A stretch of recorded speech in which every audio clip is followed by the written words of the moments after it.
Gentlemen, thank you for standing by. My name is Desiree and I will be your conference operator today. At this time, I would like to welcome everyone to the RxSight second quarter 2025 earnings conference call. All lines have been placed on mute to prevent any background noise. After the speaker's remarks, there will be a question and answer session. If you would like to ask a question during this time, simply press star followed by the number one on your telephone keypad. If you would like to withdraw your question again, press the star one. I would now like to turn the conference over to Oliver Moravcevic, Vice President of Investor Relations. You may begin. Thank you, Operator. Presenting today are RxSight President and Chief Executive Officer Dr. Ron Kurtz and Chief Financial Officer Shelley Thunen. Earlier today, RxSight released its financial results for the 3 months ending June 30, 2025, and reiterated its full-year guidance. A copy of the press release is available on the company's website. Before we begin, I would like to inform you that comments and responses to questions during today's call reflect management's view as of today, August 7, 2025, and will include forward-looking and opinion statements, including predictions, estimates, plans, expectations, and other information. Actual results may differ materially from those expressed or implied as a result of certain risks and uncertainties. These risks and uncertainties are more fully described in our press release issued today and in our filings with the Securities and Exchange Commission, or SEC. Our SEC filings can be found on our website or the SEC's website. Investors are cautioned not to place undue reliance on forward-looking statements, and we disclaim any obligation to update or revise these forward-looking statements. We will also discuss certain non-GAAP financial measures. Disclosures regarding non-GAAP financial measures, including reconciliations with the most comparable GAAP measures, can be found in the press release. Please note that this conference call will be available for audio replay on our Investor Relations website. With that, I will turn the call over to our President and Chief Executive Officer, Dr. Ron Kurtz. Ron? Good afternoon, everyone, and thank you for joining us. On today's call, we'll outline the actions we have taken to address recent LAL utilization trends and declining growth in both LAL and LDD sales. Our top priority, of course, is to provide our customers with exceptional support that enables successful adoption and long-term growth with our technology. To achieve this, we have unified our LAL sales and clinical support personnel into a single customer success organization. Using a standardized framework to both identify and close any gaps that could limit LAL growth, each regional team is responsible for a defined group of doctors and practices, managing the customer experience from onboarding through long-term utilization growth. These teams leverage proven best practices derived from customers who have already demonstrated strong clinical and commercial success with our technology. We have paired these changes with coordinated investments in clinical affairs and education to accelerate feedback loops and support the mastery of postoperative vision optimization across the global LAL user base. This includes expanded engagement not only with RxSight representatives, but also via surgeon, optometric, and clinical staff-focused peer-to-peer programs. By aligning and redeploying our existing field resources, we have strengthened clinical and practice support for current customers, directly addressing challenges that arose during the rapid growth of our installed base. These expanded in-person and point-of-care interactions make use of new user-friendly education and marketing resources, which were designed by leveraging our experience with more than 1,000 practices. While our immediate focus is on driving adoption and maximizing utilization within existing LAL practices, our LDD sales team remains focused on bringing new high-potential accounts into the platform. Once onboarded, these customers transition to our customer success organization, which drives clinical execution and supports sustained growth across the entire account base. With these coordinated efforts, our more than 200 field-facing employees are intensifying RxSight's commitment to execution. Combined with the flexibility to expand specific programs as needed, we are confident these changes will have a positive impact on adoption and unlock the long-term clinical and commercial potential of the LAL platform.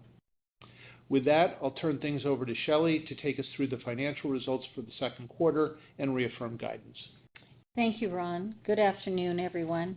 Consistent with our July 8, 2025 pre-announcement, RxSight generated second quarter 2025 revenue of $33.6 million, down 4% compared to $34.9 million in the year-ago quarter, and down 11% compared to $37.9 million in the first quarter of 2025.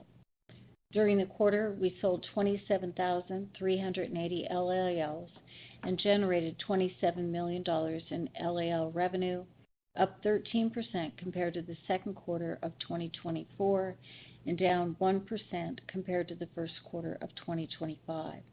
In the second quarter of this year, LAL revenue represents 80% of total revenue, an increase from 68% in the second quarter of 2024 and an increase from 72% in the first quarter of 2025. During the second quarter of 2025, we sold 40 LDDs, down 49% from 78 units in the prior period and down 45% from 73 units in the first quarter of 2025. During the quarter, LDD sales generated revenue of $5.1 million, down 50% compared to the second quarter of 2024 and down 45% versus the first quarter of 2025. As of June 30, 2025, our LDD installed base totaled 1,084 units, representing a 34% increase year-over-year and a 4% increase quarter-over-quarter. Gross margin in the second quarter of 2025 was 74.9% compared to 69.5% in the year-ago period and 74.8% in the first quarter of 2025. The increase primarily reflects a shift in product mix, with higher margin LAL revenue rising to 80% of total revenue, up from 68% in the second quarter of 2024 and 72% in the first quarter of 2025. SG&A expenses in the second quarter of 2025 were $29 million, representing an increase of $4.7 million or 19% versus $24.3 million in the year-ago quarter. This year-over-year increase was primarily due to an increase in personnel costs, elevated stock-based compensation expense, and additional expenses related to post-market studies. During the second quarter of this year, R&D expenses rose 23% to $10.2 million compared to $8.3 million in the second quarter of 2024. This year-over-year comparison primarily reflects an increase in salaries and stock-based compensation. Sequentially, both SG&A and R&D expenses were within 1% of the first quarter levels. We reported a GAAP net loss in the second quarter of 2025 of $11.8 million, or a loss of 29 cents per basic and diluted share, using weighted average shares outstanding of 40.7 million shares. This compares to a GAAP net loss of $6.1 million, or 16 cents per share on a basic and diluted basis in the second quarter of 2024. Note the stock-based compensation in the second quarter of 2025 was $8.5 million, resulting in a non-GAAP loss of $3.2 million, or a loss of 8 cents per basic and diluted share. Please refer to the unaudited non-GAAP reconciliation and disclosure included in today's press release for more comparative information. We ended the second quarter of 2025 with cash equivalents, and short-term investments of $227.5 million, a decrease of approximately $1.8 million compared to $229.3 million as of March 31, 2025. Moving on to our 2025 outlook, we are reiterating our full year 2025 guidance for revenue, gross margin, operating expense that we provided on July 8 as follows. Revenue of $120 to $130 million, representing an implied decrease of 14 to 7% from 2024. This outlook assumes a slower second half due to continued softness in LAL adoption and fewer expected new LDD sales. gross margin of 72 to 74%, representing an applied increase of 130 to 330 basis points compared to 2024. Despite gross margin in the first half approaching 75%, we are not adjusting our gross margin guidance higher because we expect lower gross margin in the second half of this year due to higher costs and lower production volume as we have right-sized production quantities consistent with our lower revenue guidance. Operating expense of $145 to $155 million, representing an applied increase of 7 to 14% over 2024. We remain disciplined in managing operating expenses as we realign resources in sales, customer support, and marketing to support long-term growth in LAL adoption and support the continued expansion of our LDD installed base. Also note that the operating expense estimate includes non-cash stock-based compensation expense between $27 and $30 million. And with that, I'll turn the call back to Ron. Thank you, Shelley. Our new commercial strategy focuses on maximizing utilization by enhancing every aspect of customer engagement, including support, training, and team alignment, to ensure that every LAL provider is fully prepared for success. We are confident that this approach, designed to strengthen same-store performance while also adding new high-potential accounts, will re-accelerate our growth and positively impact the overall premium IOL market. While we are initially realigning existing assets to ensure that we are fully resourced to support these efforts, we are also actively evaluating where more investment is required to accelerate success. Our strong balance sheet, coupled with this pragmatic approach, ensures that every investment is tied to measurable outcomes and long-term value creation. While our top priority is delivering on our renewed commercial execution in the U.S., we are equally focused on enabling future growth through innovation and global expansion. Regulatory approvals in key European and Asian markets have opened new doors. Building on our U.S. experience, we are now applying a similar customer success playbook to these geographies, which represent a significant opportunity for disciplined growth and modest revenue contributions over the next year. On the innovation front, we continue to advance our R&D roadmap to further enhance customer and patient experience, expand the LAL patient profile, and elevate the clinical value of our adjustable platform.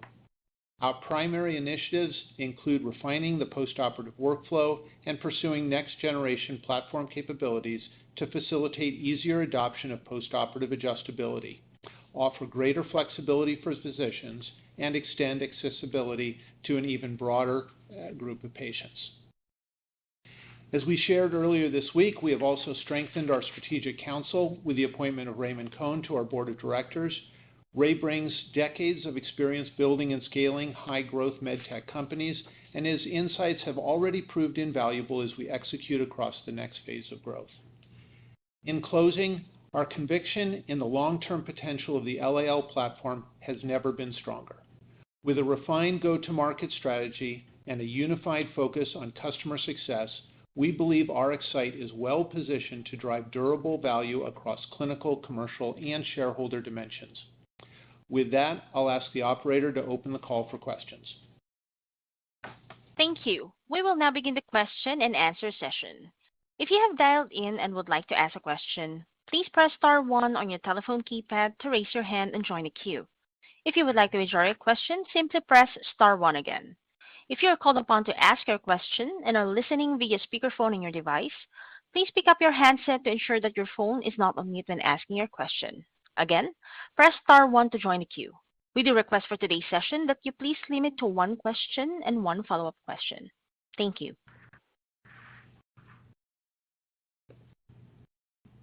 And our first question comes from the line of Larry Biegelsen with Wells Fargo. Your line is open. Hi, good afternoon. Thanks for taking the questions here. This is Simran on for Larry, by the way. Maybe just to start off, a two-parter here. Can you just provide a bit more color on what trends have looked like exiting Q2 and thus far into Q3? I think on the prior call you had made a comment around, June not seeing the usual volume acceleration, which had informed the guide down. So maybe just help us understand how those trends continued into the quarter.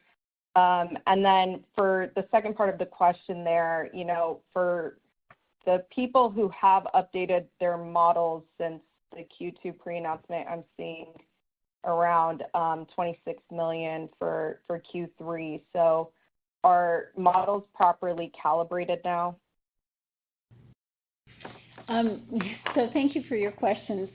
They're good questions, but generally we don't get that specific in terms of guidance at all. I think that we are still early into the third quarter, but we are also cognizant of the trends that we saw in the second quarter, as well as the typical seasonality we see in the third quarter.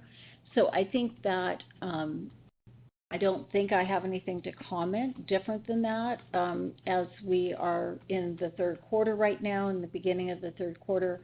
And I would say, while I don't comment on models, I think that we were clear, in the second half of the year, that revenue would be down significantly from the first half of the year, and that third and fourth quarters would be lower than the second quarter. So I think that overall, if I look at the consensus for folks who have updated their models, we got it on the top line between $120 and $130 million, and consensus right now is sitting, mid of that guidance.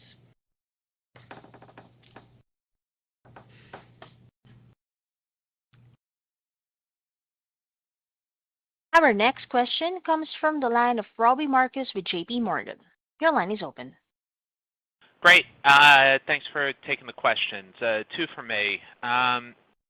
First, Ron, you said at the end of your closing remarks you're in a great spot to take advantage of the premium IOL segment of the market. How do you get confidence that the slowdown you're seeing is market related and not just reaching a ceiling in penetration? You've had a couple quarters where the estimates or where the results came in a little bit below the estimates. You have a large installed base now of LDDs. How do you get comfort it's the market and not RxSight?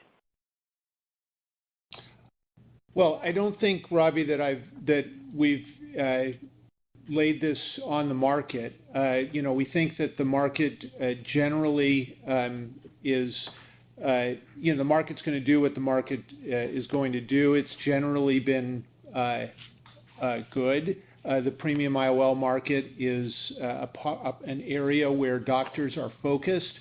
As you know, the cataract reimbursement rates were for standard cataract surgery were further reduced recently by anywhere from 11 to 13%. And the other patient pay procedures that ophthalmologists have relied on, such as LASIK, are much more sensitive to macro trends. So we think that overall the premium IOL market over the long term is going to be a positive market.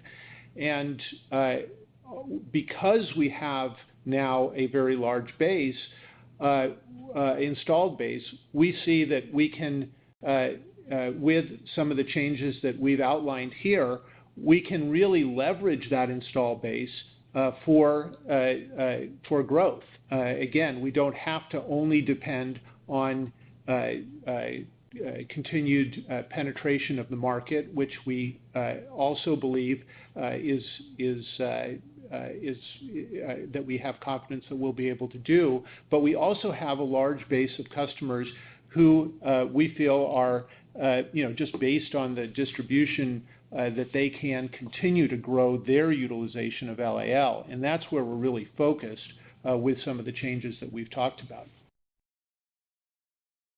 Great. Maybe a quick follow-up. Shelley, with the reduction in sales, how are you thinking about the current pathway to cash flow break-even and cash flow generation? And at the current run rate, do you think that's still possible? Thanks a lot.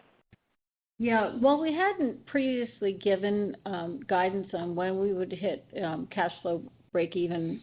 We did see that in the second quarter of last year. And even at, a little bit lower gross margins, we got there. So I think that that's kind of a good proxy for when we could get to cash flow break even. But I think we've got some rebuilding to do before that. I think that, our most recent stall out and reduction in revenue certainly pushes it out. I haven't quite said so much for yet because we're trying to see how the changes that we're making in our sales and customer support organizations help us recover and get back to high-end growth. But you are correct. But I think that, we've got such a nice high gross margin product, that it's, it could come pretty quickly once we get back into that kind of level range of revenue. Perfect. Thanks a lot. Next question comes from the line of Tom Stephan with Stifel. Your line is open. Great. Hey, guys. Good afternoon. I'll start with international, actually. And Ron or Shelley, can you just talk a bit about the path forward OUS, maybe specifically give us a sense for potential timelines, approvals, and launches? And then, Ron, I know you mentioned maybe modest revenue contribution over the next year, but when do we think about revenue OUS starting to pick up in a more meaningful way? Is that later 2026? Is that 2027? If you can kind of just talk about the OUS path forward. Yeah, so just for background, the OUS premium market represents about 80% of the overall premium market. So while the U.S. is the largest single market, the OUS, primarily Asia and Europe, are very large markets. We've focused over the last couple of years on regulatory approvals. In Europe, that has meant going through the new MDR certification, which we completed at the end of Q1. And as we previously said, we've started to build out our European team, taking some of the lessons that we've learned in the U.S. To provide those customers with the support that they need. Similarly, in Asia, we've pursued regulatory approval in the major countries of Asia. We received approval in South Korea and launched in the quarter in Q2. That has gone well, and we see that market, which has traditionally been a strong private pay market, both in refractive as well as premium cataract surgery, and we see a strong market potential there, as well as some of the countries in Southeast Asia, most recently Singapore.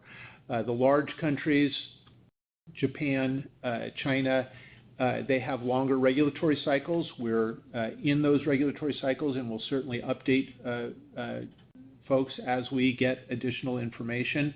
But those are, traditionally longer-term plays. So, overall, we're quite excited about the OUS opportunity, but we're also realistic that will take time, and hence the relatively conservative language with respect to revenues.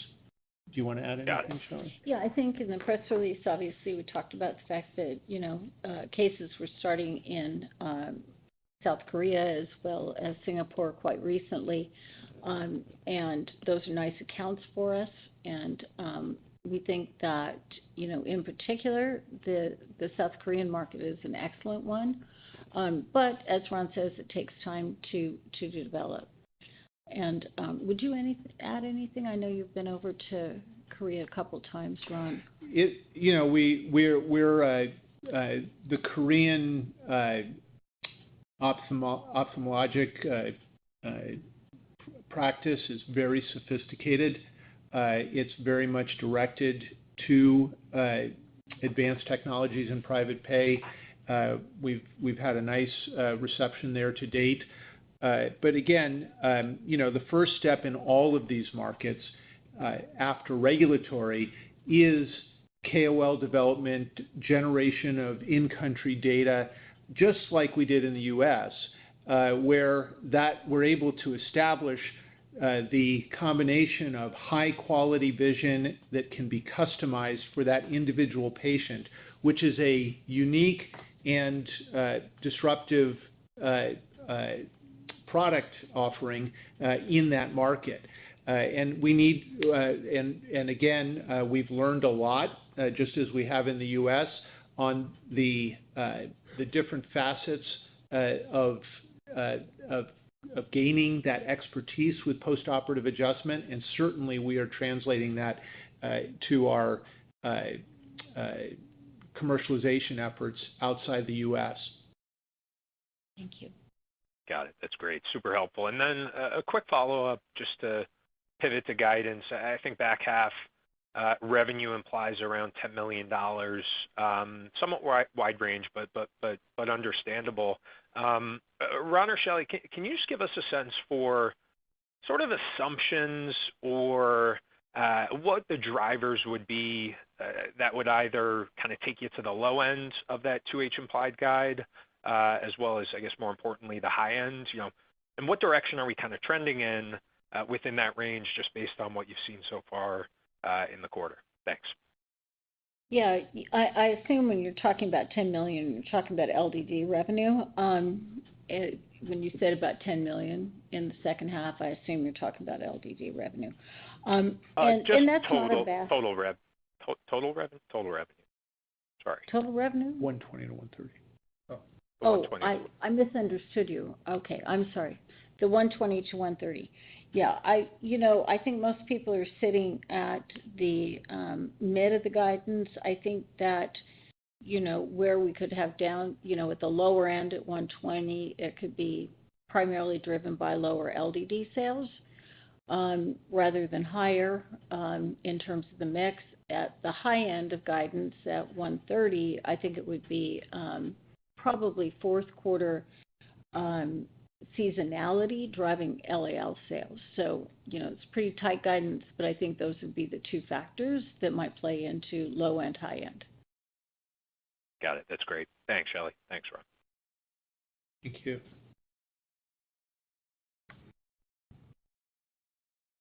And again, if you would like to ask a question, press star, then the number 1 on your telephone keypad.